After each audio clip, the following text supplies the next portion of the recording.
Hi guys, so it can be really tough to come up with a Mother's Day gift that's not totally boring, totally generic. Really, how many framed photos of you and your siblings does one mom need?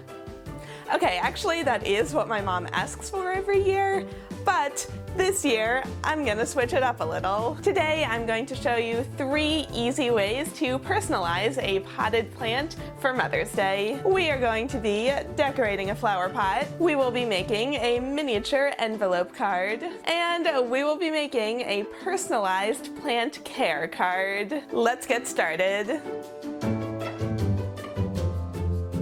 Honestly, there are infinite ways to decorate a flower pot, but the one I'm going to show you today is super simple. Begin by painting the flower pot white, and I did 2 coats of paint so that it was really opaque. Once it's dry, use a miniature heart stamp and an ink pad to stamp little hearts all around the rim of the flower pot. You don't need any artistic skill for this, and it literally takes like 2 minutes. Then cut a piece of twine to fit around the flower pot 3 times, wrap it around, and tie it in a bow. I also used a bit of hot glue to keep it in place so it wouldn't fall down. And that is it! Now you've got a Pinterest perfect flower pot that took less than 10 minutes to decorate. Buy some succulents or flowers, plant them in your flower pot, and you've got a solid Mother's Day gift.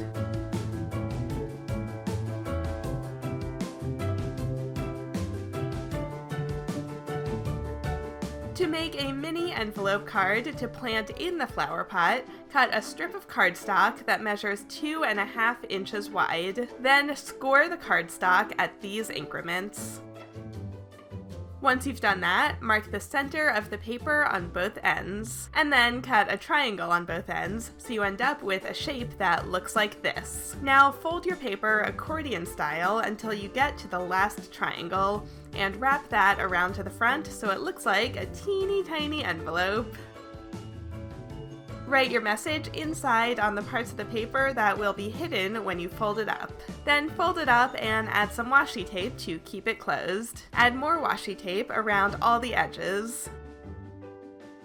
When you get to the bottom edge, be sure to leave a small gap in the tape. Then grab some mini stamps and make sure that your mom knows that this awesome present is from you. Once your little envelope card is finished, grab a wooden skewer or a thin dowel and insert it into the bottom of the card so that you'll be able to stick it into the flower pot.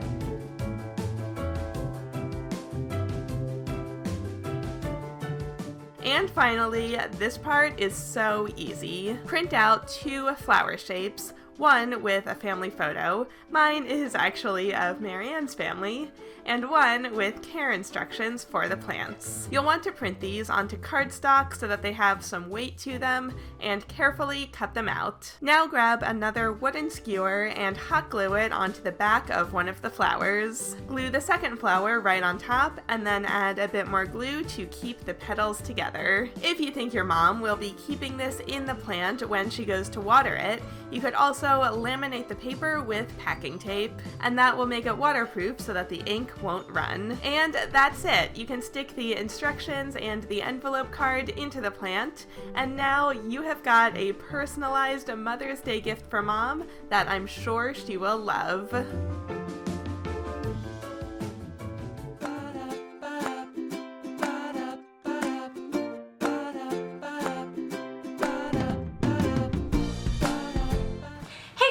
Welcome back to HGTV Handmade. Today I'm in my kitchen because I'm going to be cooking up something special for my mom this Mother's Day. Today I'm making Fizzy bath bombs, and what I love about this project is that it's so easy to do, but even if you fail, you can still get a really good gift out of it for your mom. If you don't get perfectly shaped bath bombs like these and instead everything kind of crumbles and collapses, you can still put it in a jar and give it to your mom as Fizzy bath salts. They've got the same great scent and the same cool fizzy action. For this project, you will need 1/2 cup of citric acid, 1 cup of baking soda, 3/4 cup of cornstarch, 1/4 cup of sugar, food coloring, water, and essential oils. Now, the hardest item to find was definitely the citric acid. I had to call ahead to a few grocery stores to find it, and when I finally found it, it was in the vitamin/supplement aisle of my local grocery store. So I would definitely recommend looking there. The first step is to mix your citric acid, your cornstarch, and your baking soda in a large bowl. Whisk these all together so that they mix evenly. Now, add your sugar. Once all of your dry ingredients are mixed together, it's time to prepare your food coloring. I've got a spray bottle here filled with water, and I'm just going to add some food coloring to it. This isn't an exact science. You can add as many or as few drops as you'd like. It looks pretty vibrant in the bottle, but once I spray this into the dry ingredients, it's actually going to make more of a pastel pink shade, which is perfect for this project because I'm making a pink grapefruit scented bath bomb. Now, you can make the color more vibrant if you want, but I want to give you a quick warning. I've used some pretty intensely colored bath bombs in the past, and then after my bath, I've had to scrub the color off the side of the bathtub. So I'd actually recommend going for a lighter, more pastel shade, just so that your mom doesn't have to scrub the tub after her really relaxing bath. Once your food coloring is ready, it's time to dampen the dry ingredients. Now, what you're trying to do here is just slightly dampen the dry ingredients. You're not trying to get them soaking wet, because the more moisture you add, the more they're actually going to fizz up, and you really want to save this fizzing action for later. So just dampen them slightly, and now you're ready to add your essential oils. I'm adding a mixture of lemon and grapefruit. I'm definitely adding more drops of the grapefruit essential oil than the lemon, but you can create whatever combination you would like. And all in all, I'm using between 20 and 30 drops of essential oils, and this creates a very fragrant bath bomb.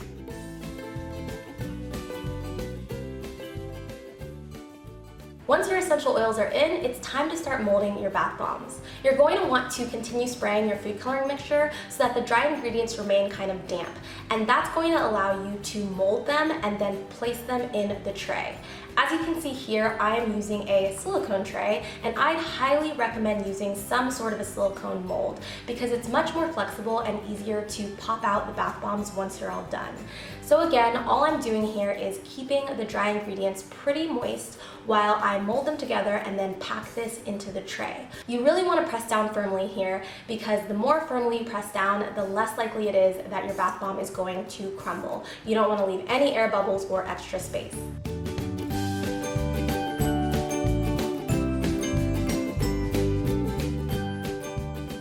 Once your tray is full, you're almost done.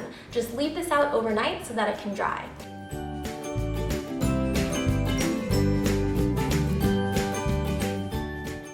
Overnight, as it dries, it's actually going to expand a little bit. I'm just using a knife to cut off the uneven edges at the top. I'm just doing this to make the bath bombs look visually appealing, but this is completely unnecessary. The next thing you'll want to do is pop out your bath bombs, and you're all done.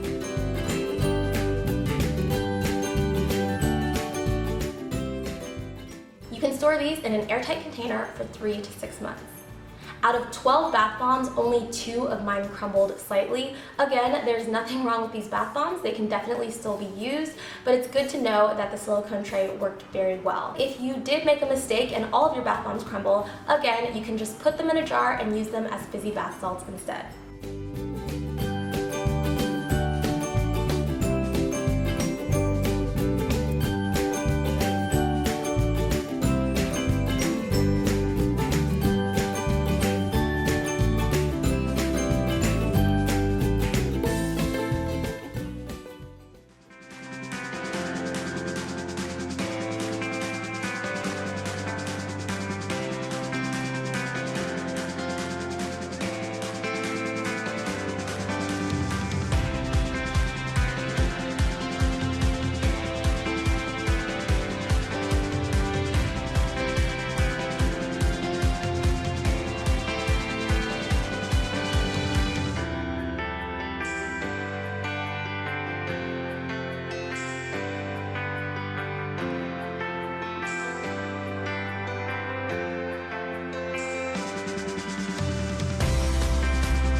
Hi guys, welcome back to HGTV Handmade. I'm Karen Cavett, and today I'm going to show you how to make this #1 Mom award card that your mom can actually pop off of the card and wear during brunch. Let's get started.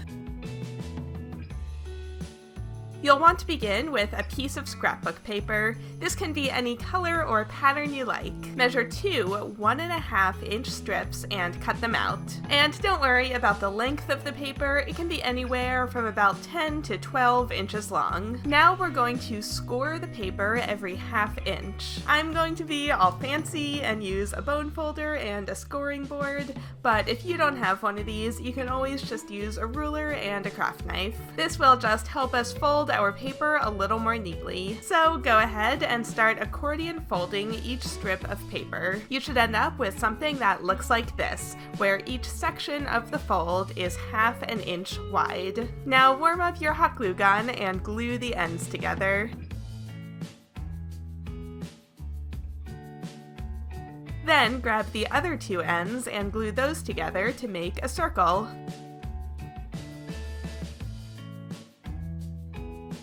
Now cut a circle out of cardstock, and then you'll want to act fast for this part. Put down a glob of hot glue on the cardstock circle, and then press your accordion into a flat circle and press it down into the hot glue. Keep your hand on it so it stays in place while the hot glue dries. And then to make sure it stays flat, I also like to glue a smaller circle onto the front. So this is what you should end up with.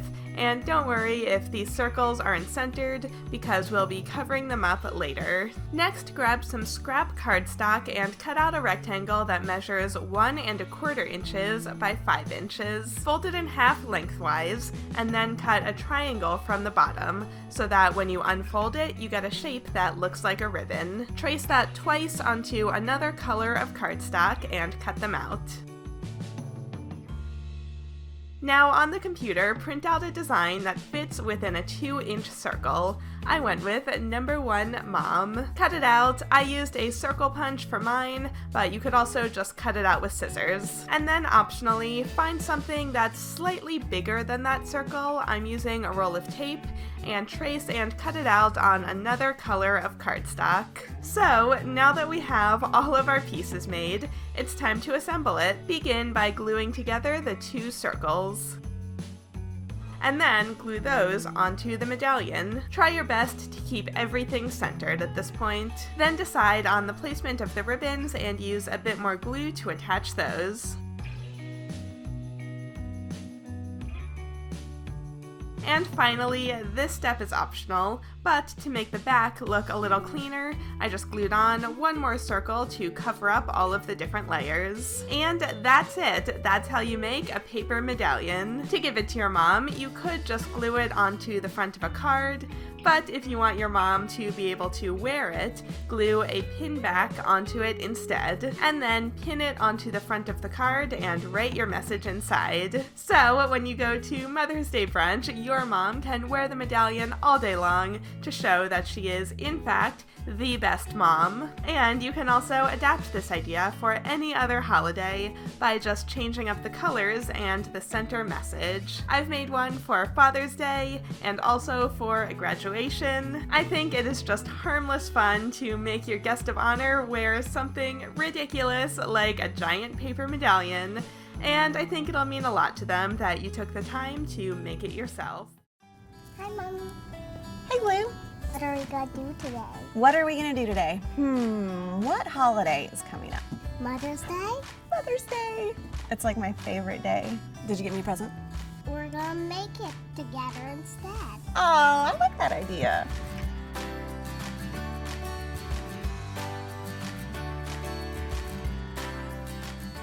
Here's what you'll need. A cardboard egg carton, Washable paint, a shoebox lid, green pipe cleaners, a pair of scissors, paint brushes, a piece of ribbon, and glue. What is the first thing we're gonna do? cut an egg carton, cut it into flowers. I'm gonna do this part because these scissors are really sharp. All right, Lou, once we cut our egg cups apart, I'm just gonna trim them to give them little flower petal shapes. And see, they make like little, kind of looks like a little tulip. I'm gonna cut out a couple more because we need 7 egg cups for our project. Hey Lou, now that we've cut everything out, what are we gonna do next? Paint the egg carton cups. That's exactly what we're gonna do. So we picked out some good flower colors here, and I am just gonna put a little bit of paint on our paper.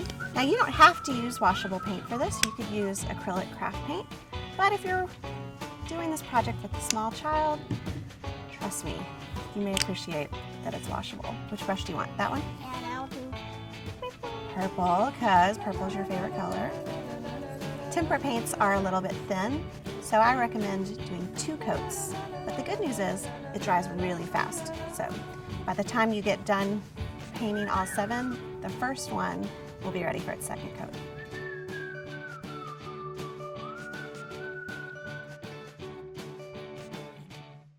And now we are going to take our shoebox lid. And do you know what I did to this shoebox lid before we started? I painted it dark blue. So if you're making this at home, just give your shoebox lid a coat of acrylic craft paint. And now we're going to make, what are we going to use these pipe cleaners for? to make the flower stems. That's right, to make the flower stems. So first thing I'm going to do is tie a bow a little less than halfway up the pipe cleaner.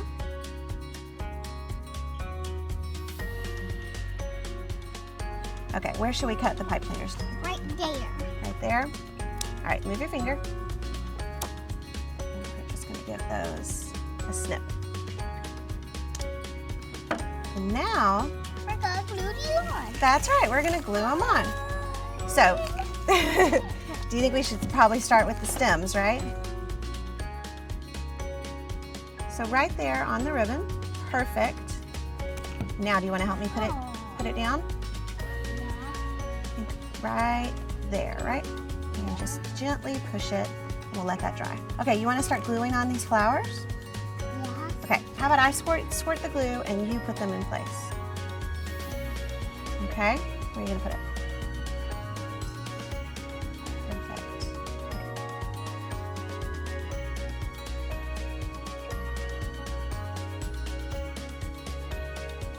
That's how I'm gonna do. Oh, it's so pretty, Lou.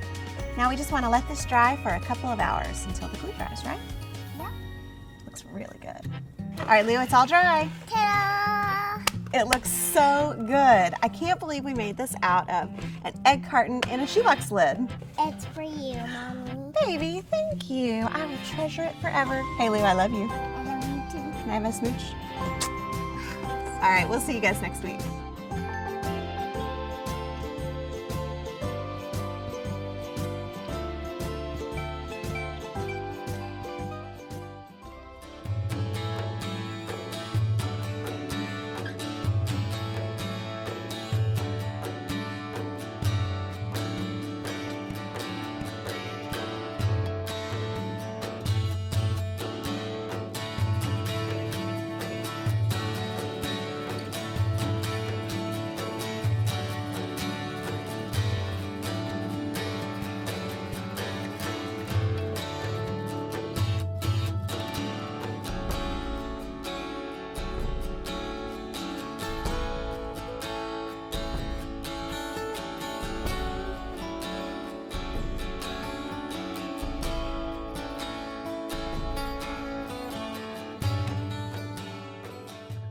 All right, Lulu, my favorite day of the year is coming up. Do you know what day that is? Mother's Day? Mother's Day, because it's all about who? Mama. Mommies. So, for Mother's Day this year, I thought we would show everyone how you made this awesome leaf print. Lulu made this for me last year, and I thought I'd have Lulu teach all the kids out there how to make their own. Here's what you'll need if you want to make your own leaf prints. Assorted leaves, scissors, foam tip paintbrushes, paint, gotta have paint, paper plates, a pad of drawing paper. So Lulu, the first thing we're going to do is we're going to tear out some sheets of paper. Now, why is it a good idea to have lots of sheets of paper to do this? Because we're making lots of them. Because we're going to make lots of them. And sometimes some turn out better than others, right? So if you... But it doesn't matter. It doesn't matter, it's true. But if you have lots of pieces of paper, you can make a whole bunch of leaf prints and then pick your very favorite ones to give as gifts or hang on your own wall. All right, Lou, so we have a bunch of paper. What else do you need for leaf prints?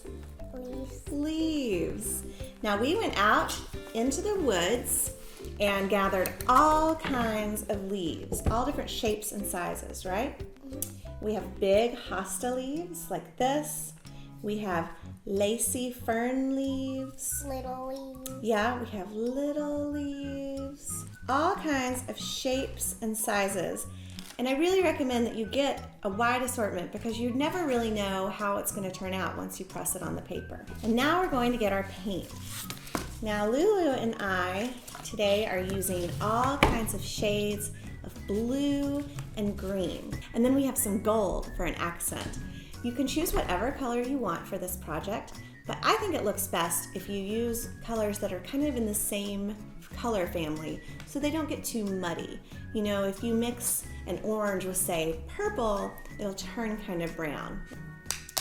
So we have our paint. Let's set our paper aside while we dab the paint on our leaves. Now, another reason why it's good to have lots of paper on hand is sometimes it's the second printing that actually looks the best. The one that Lulu made me, that was the second printing, and it really gives you a lot of the leaf detail, so you can see like all the leaf veins and everything. It's a jaunty little painting song we've got there. Okay, so I've got my first little fern pretty well covered, and I'm going to carefully lay it on my paper and This just one is kind of purple. gently press it down. I'm gonna lift up this fern. See what Those are kind kind of hard. This one's really delicate, isn't it? Oh, but it looks so cool. You want the big hosta leaf? Excellent choice. I like doing it this way so you can like see the line. Awesome idea. And Lulu makes a great point. You can paint the front of the leaf or you can turn it around and paint the back. And the hosta leaf is really cool because it has these ridges on the back, right? Lulu, you are an absolute walnut. Da da da, painting with my fingers. No. That's a way to get like in the ridges. You know what? That's actually a good way to paint because you can like get it in the ridges. Whatever speaks to you, Munchkin. If you want to do it with little kids, you can use finger paints or tempera poster paints. See this one be lifted up? Ooh, look at that. I'm definitely gonna hang that one in my room.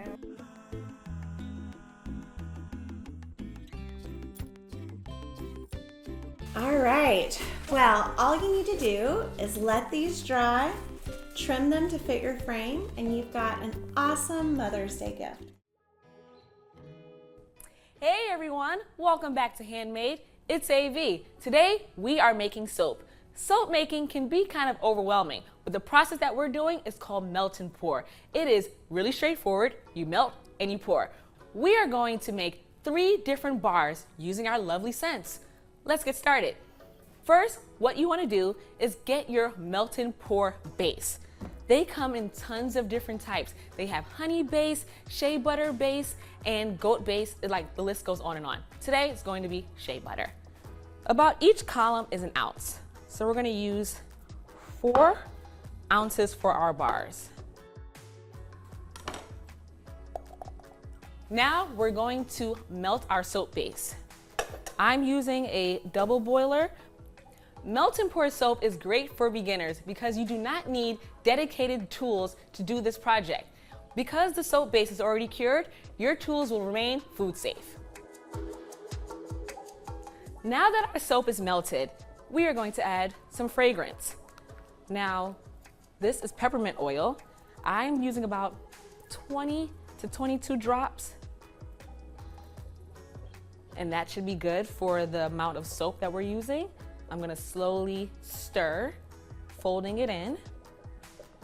Ooh, this smells divine. Next, I'm going to add some color. I want it to be a light green, so I'm not gonna use too many drops. I have about 3 drops in there. Since it is a white base, it will give it a pastel color. So now that we have our color and our scent in there, I'm going to add, you know, the razzle dazzle. I have some dried mint leaves, give it an extra oomph of scent and texture. And also I have some jasmine buds. So I'm going to do the same. Fold it in. All right, now we are ready to pour.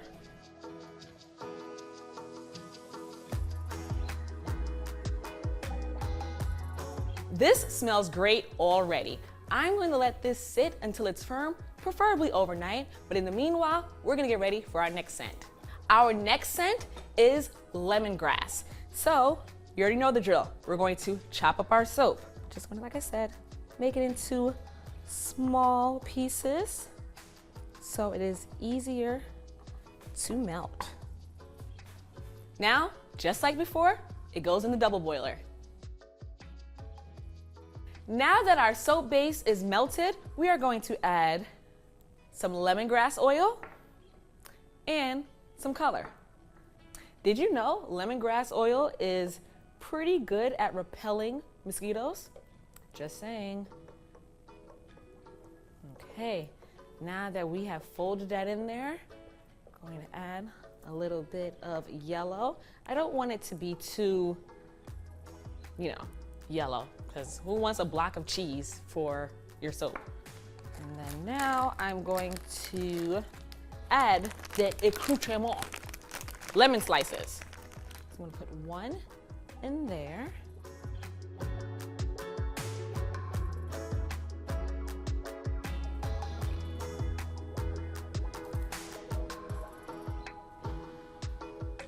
I'm going to let this set while we move on to our final scent. Lavender, my favorite. You already know the drill.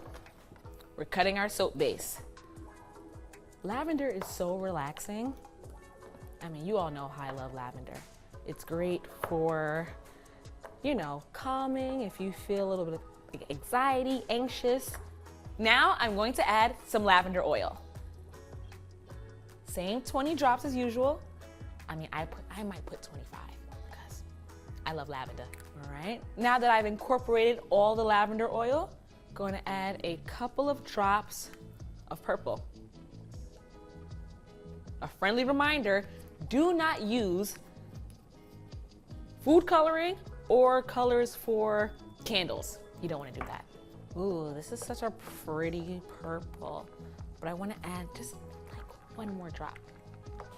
Now I'm going to add a couple of lavender buds in there. I'm going to also add a little bit to my mold.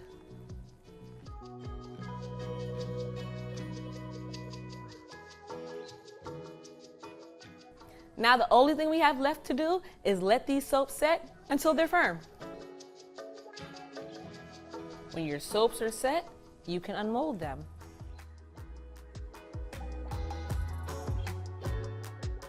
Today we're making a vanilla coffee body scrub, a lemon salt bath soak, and a calming, de-stress, travel shower scrub. Here's what you'll need for all 3.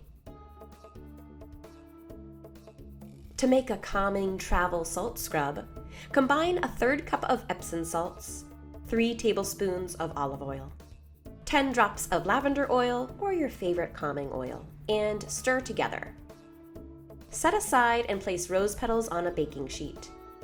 Bake at 185 degrees for 30 minutes, flipping the petals halfway through. Allow to cool. Crumple into your mixture and stir. Transfer into a small travel container or triple the recipe for a full serving to keep at home.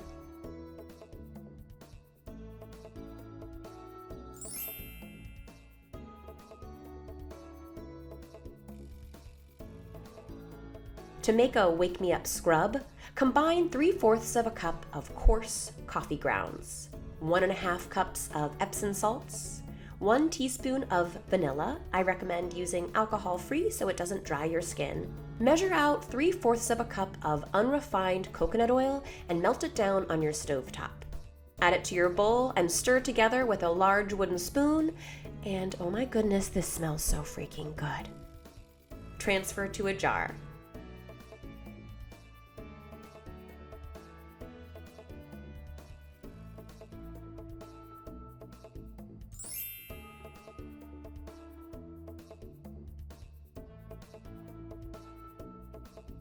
Make a revitalizing bath soak by combining 1 cup of Epsom salts, 1/4 of a cup of baking soda, and 1/4 of a cup of sea salt. I'm using pink Himalayan sea salt. Pour into a large bowl, then add 10 drops of lemongrass essential oil. Knead together with your hands to disperse the oil throughout the dry ingredients. Can you smell this through the screen? Pour into a jar, and to use, dissolve 1/2 to 1 cup into a hot bath.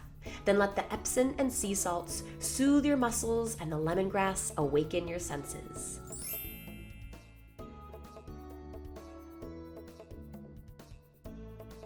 Make your spa package special with simple instructions, adorn the jar top, or add a ribbon and tissue. These are the perfect gifts for the woman who is usually taking care of everyone else and deserves a little extra love herself, just like my girl Marianne. Which of these are you dying to try? I tested each one and they all work wonders and smell amazing.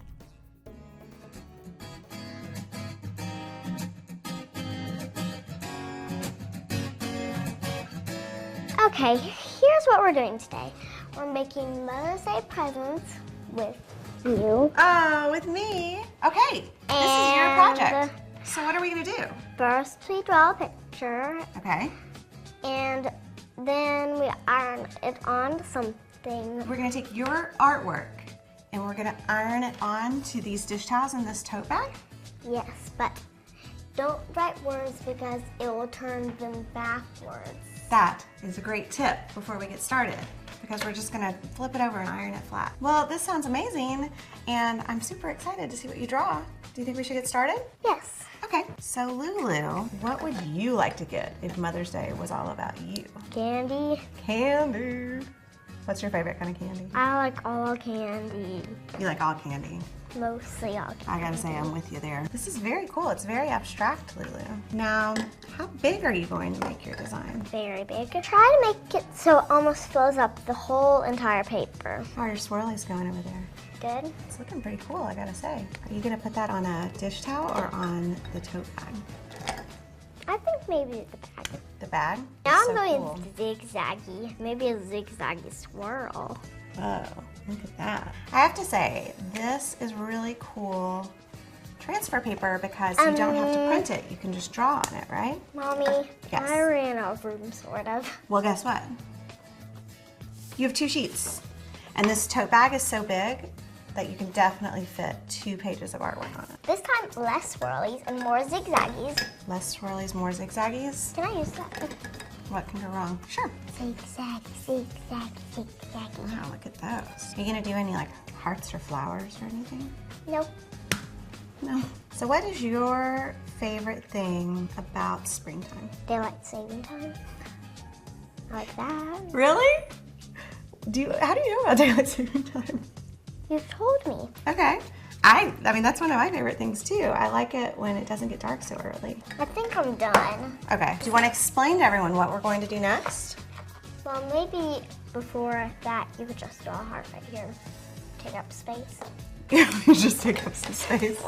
Just knock that out. And you know what? Mom is the same frontwards as it is backwards. You could write mom, because even when you iron it on, it will look the same, right? Okay, so what is the next step? We pick what we're gonna put it on, then we iron it on, which you're gonna do. We iron it on, which is a grown-up job. We need to plug our iron in and let it get hot.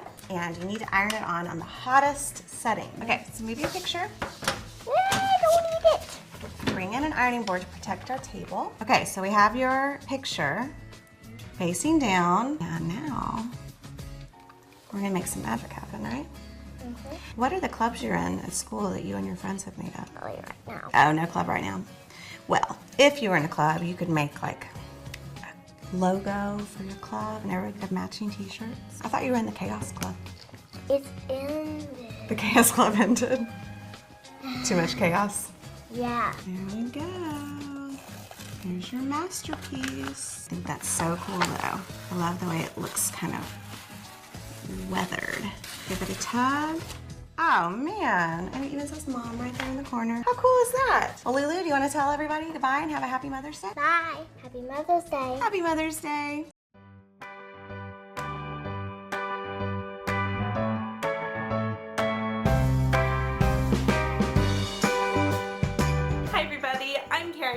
And this is HGTV Handmade. Today we're going to be making a cute, easy craft that has so many different applications.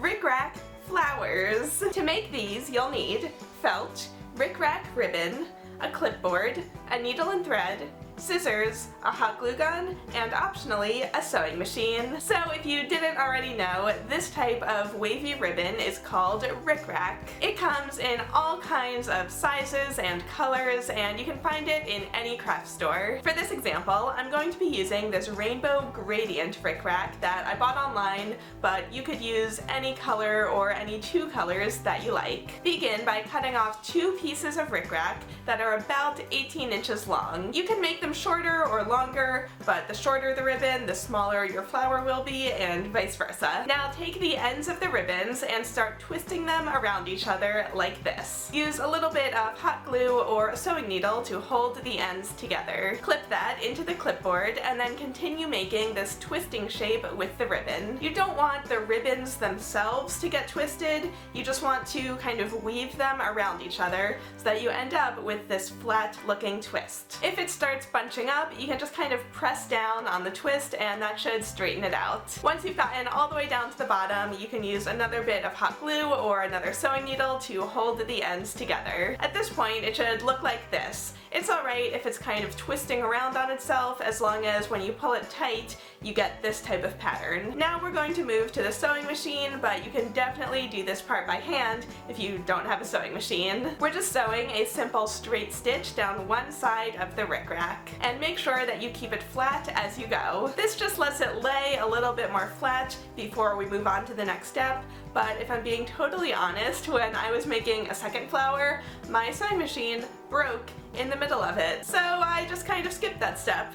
And it still worked out fine, so you do you. If you want to add a sewn line, it's helpful, but it's not totally necessary. So if you had put hot glue on the ends of your ribbons, you can just cut them off now. And now it's time to roll up the flower. Make sure that you're not rolling it too tight, just enough to make it look like a flower. As you go, you can use a needle and thread to add some stitches onto the bottom so that it doesn't start unraveling.